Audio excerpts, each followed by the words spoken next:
Good morning, students. Welcome back to our KVB e-learning. In today's lecture, we will learn about our fourth chapter, How the Traders Became Rulers. Open your textbook, dear students. बच्चे लोग chapter start होने से पहले मैं आपको एक story सुनाना चाहती हूँ. I hope you will learn and understand something from this story. Now once there were, एक बार अगर हम बात करें तो दो बिल्लियाँ थी. वो रोटी के लिए बहुत लड़ रही थी. तो वो रोटी एक और दोनों के बीच में एक ही रोटी थी. तो दोनों बिल्लियाँ लड़ रही थी. तो एक बार वो बिल्लियों के बीच में जो झगड़ा हो रहा था उसे रोकने के लिए एक बंदर आया. अब वो बंदर ने एक रोटी को दो पार्ट में डिवाइड किया. तो वो इक्वल हाफ में नहीं हुआ, इसलिए जो एक्स्ट्रा पार्ट था वो खा गया और जो बचा हुआ पार्ट था उसको वापस दो हिस्से में कर दिया. वो भी आ गए वापस से सेम ना होने के लिए. एक पार्ट खुद खा गया और एक वापस उसके दो पार्ट किए. तो हुआ क्या कि दोनों बिल्लियों के बीच में तीसरा किसने एंजॉय कर लिया रोटी का मजा? बंदर ने. तो यही हुआ था हमारे इंडिया में. हमने फर्स्ट चैप्टर में ऐसा देखा था कि कैसे कैसे हमारे कंट्री के साथ दूसरे ट्रेडर्स ने ट्रेड की अनुमति मांगी. यूरोपियंस इंडिया में कैसे आए और कैसे उन्होंने ट्रेड करने की अनुमति मांगी. अब ट्रेड खत्म होते होते ही उन्होंने इंडिया पे रूल करने की भी सोच ली. Right. So in this chapter we will see that जो बंदे सिर्फ ट्रेड के लिए आए थे, जो सिर्फ व्यापार के लिए आए थे, वो कैसे हुकूमत करके गए. सो by the mid of 18th century, the Britishers had to emerge as a strong power on the Indian political horizon. Do you know that the Britishers came to India only for trade? क्या आपको सही में लगता है Britishers India में सिर्फ trade के लिए ही आए थे? Initially, they took permission to trade in Indian states. Then, how did they become the rulers of entire India? ये हम सोच रहे होंगे कि वो खाली ट्रेड करने आए और कैसे पूरे इंडिया में रूल करके गए. So, the history of British rule aroses many such questions. To serve their economic interests, they increased their political hold on India with the use of British diplomatic tactics. Now, क्या हुआ? वो आए थे trade करने और India में वो अपना खुद का एक स्ट्रॉन्ग पावर एस्टैब्लिश करना चाहते थे. अपनी खुद के एक पॉलिटिकल सिस्टम रखना चाहते थे. इंडिया को अपने कंट्रोल में रखना चाहते थे. क्यों? ताकि वो अपने आप पे अपने लिए वो कुछ ज़्यादा बेनिफिट कर जाए. और इंडिया के लिए वो इंडिया को डिवाइड एंड रूल पॉलिसी के थ्रू उन्होंने पूरे इंडिया में धीरे धीरे कैप्चर करना स्टार्ट किया. तो यहाँ पे हम उसकी पहली पॉलिसी के बारे में देख रहे हैं, वेलेस्लीज पॉलिसी ऑफ एक्सपांशन. यानी कि उसके रूल ने, वेलेस्ली एक गवर्नर जनरल था, तो जब उसका राज था तब उसने किस तरीके से धीरे धीरे अपना राज्य हमसे ले लिया. तो पहला उन्होंने ये किया कि let's start reading the chapter first. When Wellesley came to India as the Governor General, cutthroat competition existed between England and France. ये हमने देखा था पिछले फर्स्ट चैप्टर में कि इंग्लैंड और फ्रांस के बीच में, दोनों के बीच में बहुत टफ कंपटीशन था. It was necessary to check France from becoming powerful in India. So as to expand the British rule in India, Wellesley introduced a new plan which was known as subsidiary alliance. क्या अपना plan रखा? Subsidiary alliance करने के लिए. क्योंकि French को अगर हमें बाहर निकालना है, अपने कंपटीशन से बाहर धकेलना है, तो सब्सिडरी अलायंस ही एक ऐसी चीज थी जिसकी वजह से वो फ्रांस को कट आउट कर सकते थे. As per the scheme, any princely state that accepted alliance had to keep and maintain British army as well as keep British representative in the royal court. अब ये अलायंस जिसने accept की, उनको क्या करना था? पहले तो अपनी आर्मी को के साथ साथ कौन सी आर्मी मेंटेन करनी पड़ती थी? British army. और दूसरा ये रखा कि हर एक राज दरबार में एक ब्रिटिश रिप्रेजेंटेटिव प्रेजेंट रहेगा. However, the princely states were not allowed to utilize the army at their own will. अब ब्रिटिश आर्मी तो दी पर उसको यूज करने का पावर दिया नहीं. In this way, the British army could maintain their army without spending any money. However, the princely states were not allowed to utilize the army with their own will. अब उन्होंने अपनी army को देखभाल करने के लिए किसके अंडर में डाल दिया ब्रिटिशर्स ने? हमारे ऊपर. अब फ्री में उनकी आर्मी को सारी चीज़ें मिल रही थी, ब्रिटिशर्स को तो कोई खर्चे ही नहीं हो रहे थे. और प्लस ये इतना सब होने के बाद भी इंडियन किंग्स के पास ऐसी अथॉरिटी नहीं थी कि वो बिना परमिशन ब्रिटिश आर्मी को कभी भी यूज़ कर सके. So this system, which made many feel secure in the beginning, but made them feel enslaved and threatened. अब शुरुआत में तो इन्होंने हमारे किंग्स को कैसी तसल्ली दी कि ये हमारी सिक्योरिटी के लिए है, लेकिन बाद में उनको पता चला कि हमारी सिक्योरिटी के लिए नहीं, हम उनके गुलाम बनाने के लिए रखा गया है. ये सारे सिस्टम्स इस्टेब्लिश किए. The Indian states that become the victims of the subsidiary alliance were Hyderabad, Mysore and Ayodhya, Jaipur, Gaikwad of Vadodara, Peshwas of Pune, Sindhais of Gwalior. ये सारे इस सब्सिडियरी अलायंस के विक्टिम्स बन गए. इन सभी लोगों ने अपने बेनिफिट्स के लिए ब्रिटिशर्स की सब्सिडियरी अलायंस को एक्सेप्ट कर लिया और बाद में खुद पर खुद क्या बन गए? एनस्लेव्ड हो गए, गुलाम बन गए. Now, Nizams of Hyderabad was the first victim of subsidiary alliance. सबसे पहला कौन था जो इस चीज का विक्टिम बना? तो वो था निजाम. Then was Mysore, Ayodhya, Tanjore and Karnataka met with the same fate. उन्होंने भी कर्नाटका और तंजौर ने भी ये चीजें फेस की. The Britishers made the Marathas fight among themselves. क्योंकि वो मराठास, अब देखो इंटरेस्टिंग बात, क्योंकि वो मराठास उनकी बात को एक्सेप्ट नहीं कर रहे थे, उन्होंने मराठास के साथ क्या किया?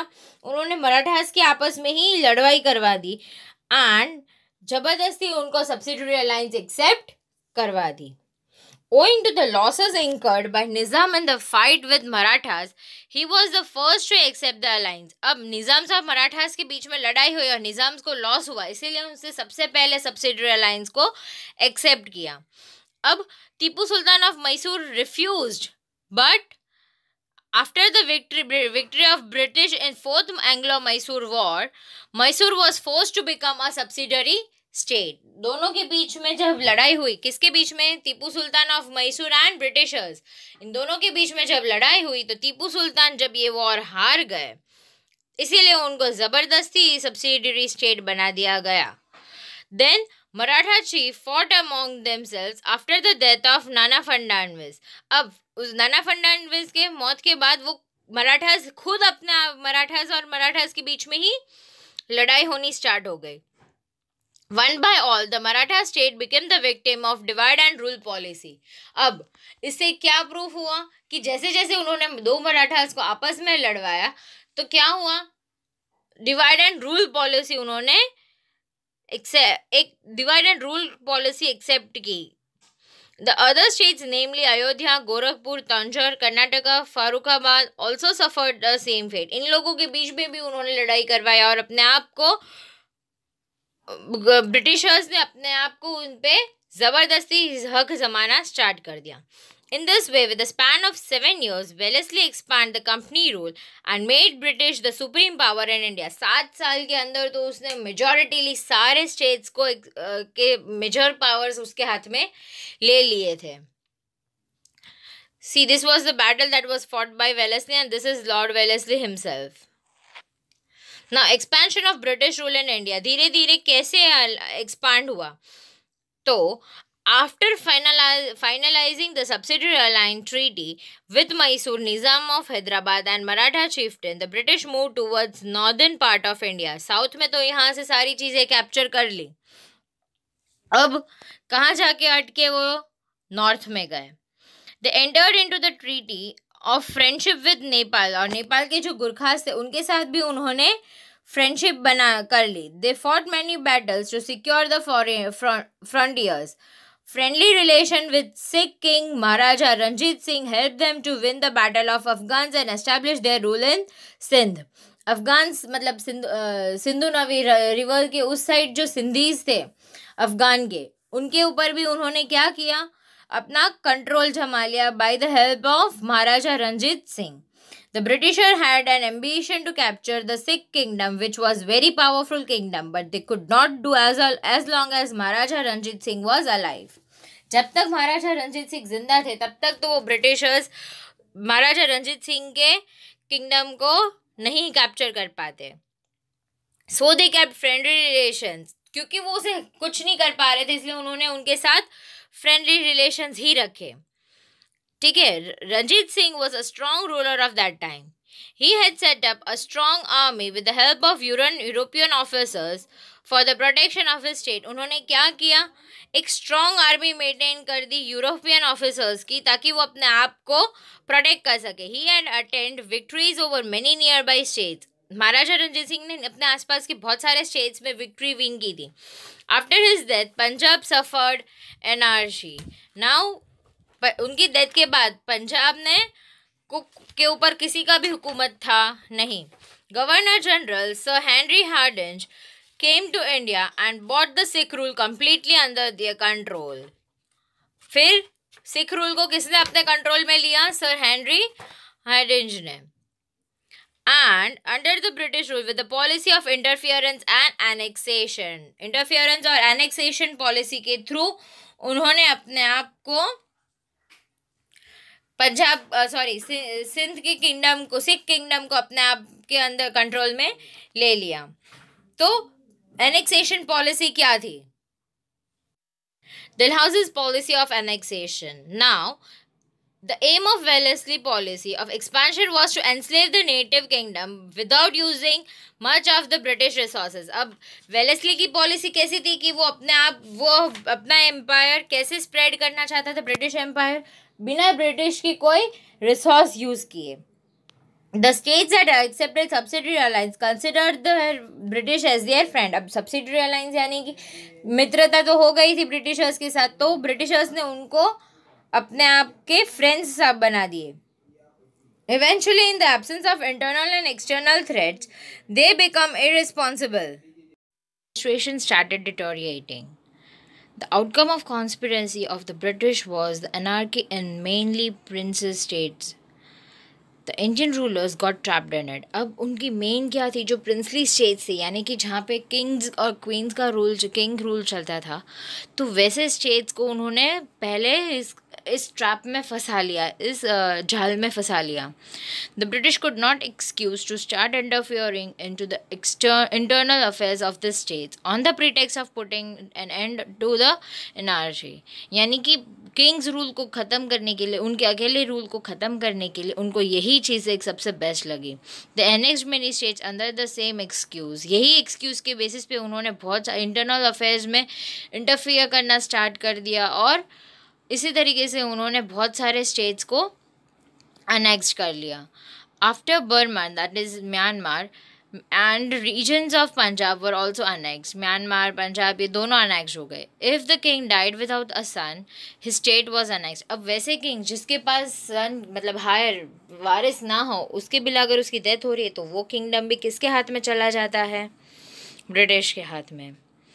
In this way, Satara, Jhansi, Nagpur, etc. became the victims of policy of annexation. मतलब देखो, पंजाब, म्यांमार हो चुके थे, अब झांसी, नागपुर और सतारा भी हो गए. So, the Dalhousie aimed at helping the British traders to make huge profit from the trade of tea, coffee and cotton by capturing the areas that produces commodities on large scale. Dalhousie ने क्या सोचा कि Britishers को और थोड़ी मदद हो जाए और थोड़े प्रॉफिट हो जाए, इसलिए कॉफ़ी मेकिंग एरियाज़ और कॉटन ग्रोइंग एरियाज़ को अपने कंट्रोल में ले ले. To consolidate the British rule in India and to run administration smoothly, many changes were introduced by Dalhousie in India. So many changes were introduced. क्यों? ताकि उनकी administration process में कोई रुकावट या कोई बाधा ना आ जाए. So what did they start? In his tenure, he started first railway line between Mumbai and Thane in 1853. The modern postal system started in India and wireless system between India and England too started during his tenure. कौन से 3 अच्छे काम हो गए उनके benefit में? तो पहला हुआ था उन्हीं खुद के बेनिफिट के लिए उन्होंने ये सारे सिस्टम्स हमें दी थी. तो फर्स्ट था रेलवे सिस्टम, जो पहली रेलवे कहाँ से स्टार्ट हुई थी? बिटवीन मुंबई एंड थाने. दूसरा पोस्टल सिस्टम स्टार्ट हुआ इंडिया में. और तीसरा wireless system of communication between England and India. He passed laws to ban child marriage and advocate widow remarriage. उन्होंने क्या किया? चाइल्ड मैरिज यानी बाल विवाह पे प्रतिबंध लगा दिया और विधवाओं को वापस उनके हस्बैंड के डेथ के बाद रीमैरिज की भी परमिशन मिल गई. English education spreaded in during India during his time.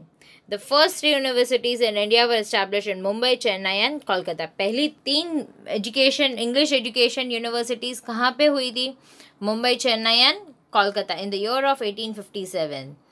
Thus, these reforms were basically for the expansion of British rule and ease of administration. ये क्यों हुआ? उनकी खुद के बेनिफिट्स के लिए. इंग्लिश एजुकेशन भी उन्होंने क्यों इम्पार्ट किया? ताकि वो यहीं के लोगों को अपने एडमिनिस्ट्रेटिव वर्क में यूज़ कर सके.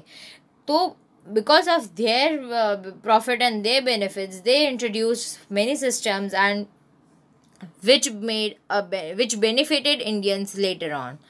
They had to suffer a lot with the introduction of British reforms. Yes, suddenly एक सिस्टम को चेंज करना, नई सिस्टम को एक्सेप्ट करने के लिए उनको बहुत इंडियंस को बहुत स्ट्रगल भी करना पड़ा था. लेकिन at the end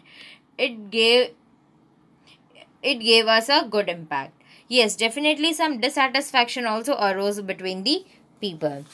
After the policy of subsidiary alliance, Dalhousie's policy of annexation shook the whole nation terribly. यानी डलहौसी की सब्सिडरी अलाइंस के बाद तुरंत आया एनेक्सेशन पॉलिसी. तो दोनों की वजह से पब्लिक बहुत शॉक में थी. This resulted a dissatisfaction among them. Obviously उनको बहुत ब्रिटिशर्स से अब डिससैटिस्फैक्शन खड़ा हो रहा था. You must have seen the film Kranti and Mangal Pandey. If you have not seen, then try to see these movies at your home.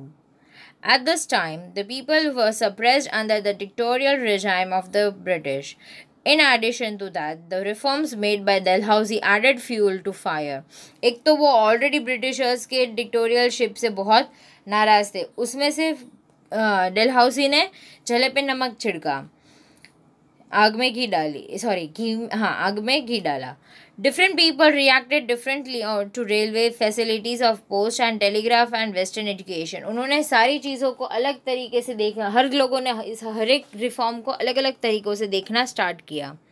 The reform orthodox people felt that the British wanted to destroy their culture. अब जो Orthodox थे उन्होंने क्या सोचा कि हमारे culture को destroy करना चाहते थे. Whereas the reforms done by Britishers were basically for running their administration smoothly. उन्होंने ये क्यों लाए थे सारे रिफॉर्म्स? ताकि उनके एडमिनिस्ट्रेशन में कोई रुकावट ना आए. The dissatisfaction of people had reached a point of saturation and they were in the state of rebellion which resulted in the freedom movement of 1857. और इसी की वजह से 1857 में एक रिबेलियन स्टार्ट हुआ. So this was the journey of Britishers from where they started trading and ended up ruling. In the next chapter of history, that is chapter number 6, we will see that what were the effects of Britishers in our country. In the next period, we will write down the question answers of this chapter and then start with chapter number 5. I hope you people have enjoyed the lesson and please be safe, stay at home. Thank you children, have a nice day.